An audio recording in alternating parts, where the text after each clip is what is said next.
ಸ್ನೇಹಿತರ ನಮಸ್ಕಾರ. ನಾನು ನಿಮ್ಮ ರಾಕೇಶ್ ಶಾರುಂಡಿ. ಆಂಧ್ರ ಪ್ರದೇಶದ ಮದನಪಲ್ಲಿಯಲ್ಲಿ ನಡೆದಂತ ಘಟನೆ ಇಡೀ ಮದನಪಲ್ಲಿ ಒತ್ತೂರಿತು. ಅಪರಮ ನೀಚನನ್ನ, ಆ ಪಾಪಿಯನ್ನ, ಇಂತಹ ನೀಚ ಕೃತ್ಯವನ್ನ ಎಸಗಿದಂಥ ಆ ಕ್ರೂರಿಯನ್ನ ಬಂಧಿಸಬೇಕು, ಅಥವಾ ಕೊಟ್ಟು ಬಿಡಿ, ಇಲ್ಲ ರಸ್ತೆಯಲ್ಲಿ ನಿಲ್ಲಿಸಿ ಆತನನ್ನು ಎನ್ಕೌಂಟ್ ಮಾಡಿಬಿಡಿ, ಈ ರೀತಿಯಾದಂಥ ಚರ್ಚೆಗಳು ಎಲ್ಲವೂ ಕೂಡ ಆಯಿತು. ಸ್ನೇಹಿತರೆ, ಈ ಸ್ಟೋರಿಯ ಬಗ್ಗೆ ಜೊತೆಗೆ ಈಗ ಇದು ಒಂದು ಕ್ಲೈಮ್ಯಾಕ್ಸ್ ಅನ್ನ ಪಡೆದುಕೊಂಡಿದೆ. ಯಾರು ಕೂಡ ಊಹೆ ಮಾಡದ ರೀತಿಯ ಕ್ಲೈಮ್ಯಾಕ್ಸ್ ಇದು. ಈ ರೀತಿಯಾದಂಥ ಕ್ರೂರಿಗಳಿಗೆ ಇದೇ ರೀತಿಯಾಗಿ ಆಗಬೇಕು ಅನ್ನೋ ರೀತಿಯಲ್ಲಿ ಒಂದು ದೊಡ್ಡ ಹೋರಾಟವೇ ನಡೆದಿತ್ತು. ನಿಮಗೆ ಆಂಧ್ರ ಪ್ರದೇಶದ ಮದನಪಲ್ಲಿಯ ನೀರುಗಟ್ಟು ವರಿಪಲ್ಲೆ ಅನ್ನೋ ಒಂದು ಗ್ರಾಮದಲ್ಲಿ ನಡೆದಂಥ ಘಟನೆ. ಆ ಪರಮ ಪಾಪಿಯ ಹೆಸರು ಕುಲವರ್ಧನ್, 30 ವರ್ಷ, ಮಗಳ ವಯಸ್ಸು 8ನೇ ತರಗತಿಯ ವಿದ್ಯಾರ್ಥಿನಿ. ಆ ಮಗಳ ಮೇಲೆ, ಆ ಮಗಳಂಥ ಆ ಹುಡುಗಿಯ ಮೇಲೆ ಆತ ತೋರಿದಂಥ ಕ್ರೌರ್ಯ ಇದೆಯಲ್ಲ, ಆ ಘಟನೆಯನ್ನು ಎಕ್ಸ್ಪ್ಲೇನ್ ಮಾಡ್ಲಿಕ್ಕೂ ಕೂಡ ಮುಜುಗರ ಅನ್ಸುತ್ತೆ. ಯಾಕೆ ಪ್ರತಿನಿತ್ಯ ಈ ರೀತಿಯಾದಂಥ ಘಟನೆಗಳು ನಡೀತಾ ಇದೆಯೋ ಏನೋ ಗೊತ್ತಿಲ್ಲ. ನಮ್ಮ ಸಮಾಜ ಯಾವ ಮಟ್ಟಿಗೆ ಹೊಲಸುತನವನ್ನು ತನ್ನ ತಲೆಯಲ್ಲಿ ತುಂಬಿಕೊಳ್ತಾ ಇದೆ, ಇದರಿಂದ ಹೊರಗೆ ಬರೋದು ಹೇಗೆ, ಭವಿಷ್ಯದಲ್ಲಿ ಹೆಣ್ಣು ಮಕ್ಕಳಿಗೆ ಎಷ್ಟು ಅಭದ್ರತೆ ಕಾಡ್ತಾ ಇದೆ ಅನ್ನೋದಕ್ಕೆ ಇದೇ ಸ್ಟೋರಿ ಸಾಕ್ಷಿ ಆಗ್ತಾ ಇದೆ.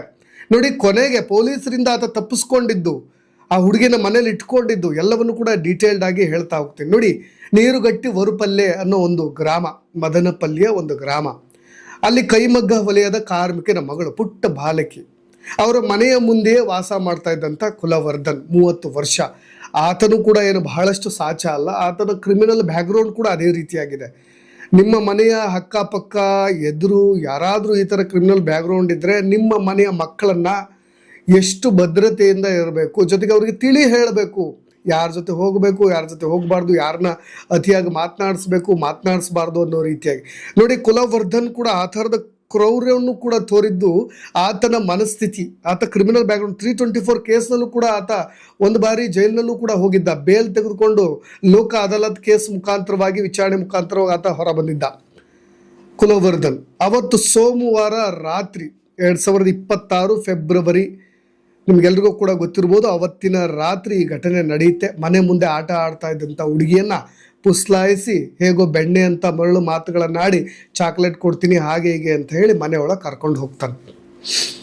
ಆತನೂ ಕೂಡ ಇದೇ ಕೈಮಗ್ಗ ವಲಯದ ಕೆಲಸದಲ್ಲೇ, ವಿದ್ಯುತ್ ಮಗ್ಗ ವಲಯದಲ್ಲಿ ಕೆಲಸ ಮಾಡ್ತಿರ್ತಾನೆ. ಆತನು ಕೂಡ ಕಾರ್ಮಿಕರೇ. ಆದರೆ ಆತ ಹವ್ಯಾಸಗಳು, ಈ ಮದ್ಯಪಾನ, ಗಾಂಜಾ ಸೇವನೆ, ಆತನ ಪ್ರತಿನಿತ್ಯ ಚಟುವಟಿಕೆಗಳು ಎಲ್ಲವೂ ಕೂಡ ಬಹಳಷ್ಟು ನಿಗೂಢವಾಗೇ ಇರುತ್ತೆ. ಮನೇಲಿ ಅಕ್ಕಪಕ್ಕದ ಹೆಣ್ಣು ಮಕ್ಕಳನ್ನು ಕೆಟ್ಟ ದೃಷ್ಟಿಯಿಂದ ನೋಡೋದು, ಆ ಬೀದಿಗಳಲ್ಲೂ ಕೂಡ ಆ ರೀತಿಯಾದಂಥ ವರ್ತನೆ ಸಹಜವಾಗಿ ಇರುತ್ತೆ ಅವನ ಮೇಲೆ. ಅದನ್ನು ಎಲ್ಲರೂ ಕೂಡ ಅಬ್ಸರ್ವ್ ಮಾಡಿರ್ತಾರೆ. ಆದರೆ ಈ ರೀತಿಯಾದಂಥ ಕೃತ್ಯವನ್ನು ಎಸಗ್ತಾನೆ ಅಂತ ಯಾರು ಕೂಡ ಊಹೆ ಮಾಡಲಿಕ್ಕೆ ಸಾಧ್ಯವಿಲ್ಲ. ಕೊನೆಗೆ ಮನೆ ಒಳಗೆ ಕರ್ಕೊಂಡು ಹೋಗಿ ಆತ ಮುಂದೆ ಏನು ಮಾಡಬಾರ್ದಿತ್ತೋ ಯಾರು ಕೂಡ ಊಹಿಸದ ರೀತಿಯಲ್ಲಿ, ಆ ಥರದ ಒಂದು ಕೆಟ್ಟ ರೀತಿಯಲ್ಲಿ ತನ್ನ ದೇಹದ ಕಾಮಕೇಳಿಯನ್ನು ತೀರಿಸ್ಕೊಳ್ಳಿಕ್ಕೆ ಮುಂದಾಗ್ತಾನೆ. ಆ ಥರದ ಒಂದು ಕ್ರೌರ್ಯನ ಪುಟ್ಟ ಬಾಲಿಕೆ ಮೇಲೆ ಎಸಗ್ತಾನೆ. ಇದ್ಯಾವುದೂ ಕೂಡ ಗೊತ್ತಿರೋದಿಲ್ಲ. ಆರಂಭದಲ್ಲಿ ಈ ಬಾಲಕಿಯ ಪೋಷಕರು ಅವರು ಕೂಡ ಕಂಪ್ಲೇಂಟ್ ಕೊಡ್ತಾರೆ. ಕಂಪ್ಲೇಂಟ್ ಕೊಟ್ಟ ನಂತರ ಆರೋಪಿ ಯಾರು ಅನ್ನೋ ಹುಡುಕಾಟ ಶುರುವಾಗುತ್ತೆ. ಮೊದಲು ಇದೆಲ್ಲವೂ ಕೂಡ ನಿಗೂಢವಾಗಿರುತ್ತೆ. ಯಾರು ಮಾಡಿದ್ದಾನೆ, ಯಾರು ಮಾಡಿಲ್ಲ ಅನ್ನೋದು ಏನೂ ಕೂಡ ಗೊತ್ತಿರೋದಿಲ್ಲ. ಪೊಲೀಸರು ಹುಡುಕಾಟ ಮಾಡ್ತಾರೆ. ಒಂದು 6 ತಂಡಗಳಾಗಿ ರಚನೆ ಮಾಡಿ ಹುಡುಕಾಟವನ್ನು ಮಾಡ್ತಾರೆ. ನೋಡಿ, ದೂರನ್ನ ಕೊಟ್ಟಿದ್ದು ತಡರಾತ್ರಿ ಆಗಿರೋದ್ರಿಂದ ತಡರಾತ್ರಿ ಹುಡುಕಾಟ ಶುರುವಾಗುತ್ತೆ. ರಾತ್ರಿ 1:30 ಸುಮಾರಿಗೆ ಅದೇ ಕುಲವರ್ಧನ್ ಮನೆಗೆ ಹೋಗಿ ಚೆಕ್ ಮಾಡ್ತಾರೆ, ನಾಕ್ ಮಾಡ್ತಾರೆ. ಕುಲವರ್ಧನ್ ಅಂದಾಜಿಸಿ ಇರಬಹುದು ಅನ್ನೋ ರೀತಿಯಾಗಿ ಅಂದಾಜಿಸಿ ಹೋಗಿ ನಾಕ್ ಮಾಡ್ತಾರೆ. ಆತ ಬಹಳ ನಿದ್ರೆಯ ಮಂಪರ್ನಲ್ಲಿರ್ತಾನೆ. ಕಿಟಕಿಯನ್ನು ತೆಗೆದು ನೋಡ್ತಾರೆ, ಆತ ಮಲ್ಕೊಂಡ್ಬಿಟ್ಟಿರ್ತಾನೆ. ಪೊಲೀಸ್ನವರು ಓಕೆ, ಈತ ಅಲ್ಲದೆಯೂ ಕೂಡ ಇರಬಹುದು ಅನ್ನೋ ರೀತಿಯಾಗಿ ಬೇರೆ ಆ್ಯಂಗಲ್ನಲ್ಲೂ ಕೂಡ ತನಿಖೆ ನಡೆಸ್ತಾರೆ. ಮೇ ನಾಟ್ ಬಿ ಆ ಹುಡುಗಿ ಬದುಕಿತ್ತೋ ಇಲ್ವೋ ಆ ಸಮಯದಲ್ಲಿ ಇನ್ನೂ ಕೂಡ ಗೊತ್ತಿಲ್ಲ. ಇನ್ನು PM ರಿಪೋರ್ಟ್ ಬಂದ ನಂತರ ಗೊತ್ತಿರುತ್ತೆ ಆಕೆ ಪ್ರಾಣ ಪಕ್ಷಿ ಯಾವಾಗ ಹಾರು ಹೋಗಿದೆ ಅಂತ.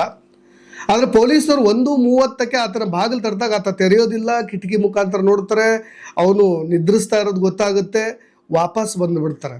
ನೋಡಿ, ಇಲ್ಲಿ ನಿಮ್ಗೆಲ್ರಿಗೂ ಕೂಡ ಆಘಾತಕಾರಿಯಾದಂಥ ಅಂಶ ಇರೋದು, ಆತ ಆ ಬಾಲಕಿಯನ್ನು ಒಳಗೆ ಕರ್ಕೊಂಡೋಗಿ 2ನೇ ಕ್ಲಾಸ್ ವಿದ್ಯಾರ್ಥಿನಿ, ಎಷ್ಟು ಚಿಕ್ಕ ವಯಸ್ಸು ಅಂದರೆ ಮಗಳ ವಯಸ್ಸು ಅಂತಲೂ ಕೂಡ ಅನ್ಬೋದು. ಅದಕ್ಕೆ ಏನು ಕಂದಮ್ಮನಿಗೆ ಏನೂ ಕೂಡ ಗೊತ್ತಿಲ್ಲ. ಇದರ ಯಾವುದೇ ಅರಿವು ಕೂಡ ಆಕೆಗಿಲ್ಲ.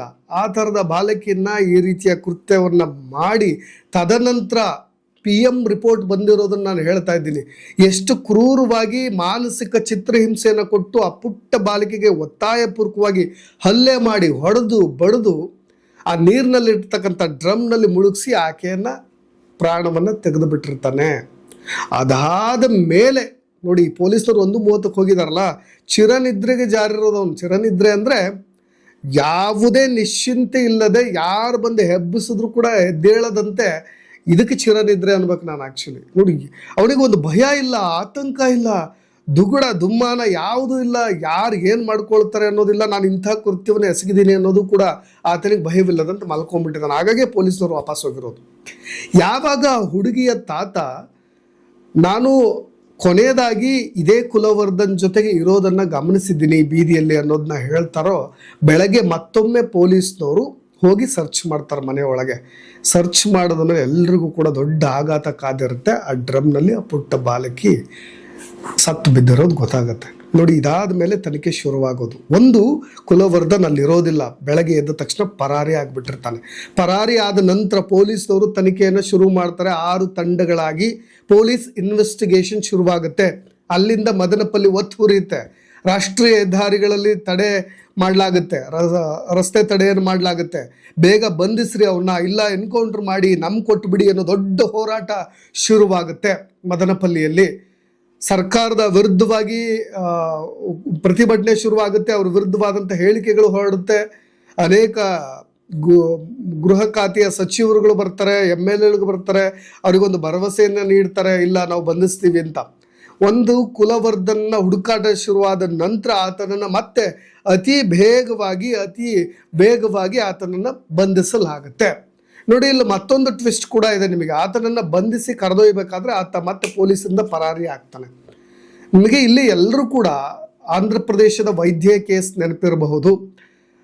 ಒಂದು ಫ್ಲೈಓವರ್ ಕೆಳಗೆ ಆಕೆ ಸಿಕ್ಕಿಬಿದ್ದಂಥ ರೀತಿ, ಒಂದು 4-5 ಜನ ಯಾವ ರೀತಿಯಾಗಿ ಆಕೆಯನ್ನು ಬಳಸ್ಕೊಂಡಿದ್ರು, ಪೆಟ್ರೋಲನ್ನು ಬಳಸಿ ಯಾವ ರೀತಿಯಾದಂಥ ಕೃತ್ಯವನ್ನು ಎಸಗಿದ್ರು ಅಂತ. ಅದಾದ ಮೇಲೆ ಸ್ಥಳ ಮಹಜರು ಕಾರ್ಯಕ್ಕೆ ಕರ್ಕೊಂಡು ಹೋದಾಗ ಅವ್ರನ್ನೆಲ್ಲರೂ ಕೂಡ ಪೊಲೀಸರೇ ಮಾಡಿದ್ರು ಅನ್ನೋ ರೀತಿಯಾಗಿ ಒಂದು ಊಹೆ ಕೂಡ ಮಾಡಬಹುದು. ಇದೇ ರೀತಿಯಾಗಿ ಮಾಡಿದ್ದಕ್ಕೆ ಪೊಲೀಸರ ಮೇಲೆ ಬಹಳಷ್ಟು ಶ್ಲಾಘನೆ, ಮೆಚ್ಚುಗೆ ಎಲ್ಲವೂ ಕೂಡ ಕೇಳಿಬಂತು. ಇಲ್ಲಿ ಈತ ಕೊನೆಗೆ ಸಿಕ್ಕಿಬಿದ್ದಿದ್ದು ನೋಡಿ ಯಾವ ರೀತಿಯಾಗಿ ಅಂತ. ಪೊಲೀಸರಿಂದ ಈತ ತಪ್ಪಿಸ್ಕೊಳ್ತಾನೆ. ಜಿಲ್ಲಾ ಪೊಲೀಸ್ ವರಿಷ್ಠಾಧಿಕಾರಿಗಳು ಒಂದು ಪ್ರೆಸ್ ಮೀಟ್ ಮಾಡ್ತಾರೆ, ಇಲ್ಲ ಆತನನ್ನು ಬೇಗ ಬಂಧಿಸ್ತೀವಿ ಅಂತ. ಅದಾದ 24 ಗಂಟೆಯ ಒಳಗಡೆ ಸಮೀಪದಲ್ಲಿರ್ತಕ್ಕಂಥ ಕೆರೆಯಲ್ಲಿ ಆತನ ಶವ ಪತ್ತೆಯಾಗುತ್ತೆ. ಸ್ನೇಹಿತರೆ, ಇದಕ್ಕೆ ನಾನು ಯಾವ ರೀತಿಯಾಗಿ ಹೇಳಬೇಕು, ಒಂದು ಉದ್ದೇಶಪೂರ್ವಕವಾಗಿಯೇ ಪೊಲೀಸ್ನವರು ಈ ರೀತಿ ಮಾಡಿದ್ರ ಅಂತ. ಆತ ಸಿಕ್ಕ ಬೆಳಿತಾನೆ, ಮತ್ತೆ ಆತನ ವಿರುದ್ಧವಾಗಿ ಚಾರ್ಜ್ ಶೀಟ್ ಆಗುತ್ತೆ. ಚಾರ್ಜ್ ಶೀಟ್ ಆದ ನಂತರ ಜೈಲಿಗೆ ಹೋಗ್ತಾನೆ. ಆತನಿಗೂ ವಾದ ಮಾಡುವಂಥ ಲಾಯರ್ ಸಿಗ್ತಾರೆ, ಇಲ್ಲ ಆತನಿಗೂ ಕೂಡ ಬೇಲ್ ಸಿಗೋ ಚಾನ್ಸಸ್ ಇರುತ್ತೆ. ಮತ್ತೆ ಹೊರಗೆ ಬರ್ತಾನೆ. ಈ ಕೇಸ್ ಹೀಗೆ ಅಂತ್ಯವಾಗುತ್ತೆ. ಪುಗುಸಟ್ಟೆ ಅನ್ನವನ್ನು ನಮ್ಮ ಜೈಲು ಅಧಿಕಾರಿಗಳು ಹಾಕಬೇಕಾಗತ್ತೆ. ಸೊ ಇದೇ ಕಾರಣಕ್ಕೆ ಪೊಲೀಸ್ನವರೇ ಬೇಕಂತಲೇ ಈತನ ತಪ್ಪಿಸ್ಕೊಳ್ಳಿಕ್ಕೆ ಬಿಟ್ಟು ಆತನನ್ನು ಮತ್ತೆ ಅದೇ ಕೆರೆಯಲ್ಲಿ ಹೇಗೆ ನೀರು ಮುಳುಗಿ ಆ ಕಂದಮ್ಮ ಪ್ರಾಣ ಪಕ್ಷಿ ಹೋಗಿತ್ತೋ ಅದೇ ರೀತಿಯಾಗಿ ಆತನು ಕೂಡ ನೀರಿನಲ್ಲಿ ತನ್ನ ಪ್ರಾಣವನ್ನು ಹೋಗುವಂತೆ ಪೊಲೀಸರು ಮಾಡಿಬಿಟ್ರ ಅಥವಾ ಜನರೇ ಮಾಡಿಬಿಟ್ರ ಅನ್ನೋ ರೀತಿಯ ಚರ್ಚೆಗಳು ಮದನಪಲ್ಲಿಯಲ್ಲಿ ನಡೀತಾ ಇರೋದು. ನೋಡಿ, ಯಾಕೆ ನಾವು ಇಂಥ ಕ್ರೂರವಾದಂಥ ಹಲ್ಲೆ ನಡೆಸಿದವ್ರನ್ನು ಕೂಡ ಯಾಕೆ ಸಾಕ್ಲಿಕ್ಕೆ ಹೋಗಬೇಕು, ಇದೇ ರೀತಿಯಾಗಿ ಮಾಡೋದೇ ಸರಿ ಅಂತ ಎಲ್ಲ ರಾಜ್ಯಗಳಿಗೂ ಇದನ್ನು ಅಪ್ಲೈ ಮಾಡಬೇಕು ಅನ್ನೋ ರೀತಿಯಾದಂಥ ಚರ್ಚೆಗಳು. ನೋಡಿ, ಈ ಒಂದು ಪ್ರಕರಣವನ್ನು, ಇದೇ ರೀತಿಯಾದಂಥ ಘಟನೆಯನ್ನು ನಾನು ಎನ್ಕರೇಜ್ ಮಾಡ್ತಾ ಇಲ್ಲ. ನಮ್ಮ ಕಾನೂನಿದೆ, ನಮ್ಮ ಕಾನೂನು ಅದಕ್ಕೆ ಬೇಕಾದಂಥ ನ್ಯಾಯವನ್ನು ಕೊಡುತ್ತೆ. ಯಾರೂ ಕೂಡ ಕಾನೂನನ್ನು ಕೈಗೆತ್ಕೊಳ್ಳಬಾರ್ದು, ಪೊಲೀಸರಿಗೂ ಕಾನೂನನ್ನು ಕೈಗೆತ್ಕೊಳ್ಳೋ ಅವಕಾಶ ಇಲ್ಲ ಅನ್ನೋ ಚರ್ಚೆ ನಾವು ಮಾಡ್ತೀವಿ.